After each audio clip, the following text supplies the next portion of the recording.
বর্তমান সরকারি একজন পদস্থ ব্যক্তি বলছে কর্মজীবন এমনভাবে শেষ করবেন যেন কর্মজীবনের শেষে হাতকড়া পড়তে না। আফসুস এটা যে কেমন জিন্দিগি, যে জিন্দিগি হাতের আঙ্গুলের ইশারায় দাপটে পুরা আদালত প্রাঙ্গণ থরথর করে কাঁপত।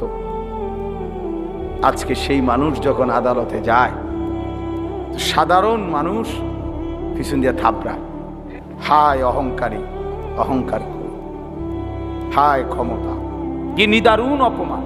নির্বাক তাকায় রয়েছে, একটা শব্দ উত্তর দেয় না। কি বলবে এরপরে? আর কি বলবে এরপরে? আর কি বেইজ্জতি হইতে পারে যে পথচারী ঘাড় ছাইয়া থাপড়াইতেছে পুলিশের ব্যারিকেডের ভিতরে। এই সেই আদালত যে আদালতে আঙ্গুলের ইশারায় উঠতে বসত।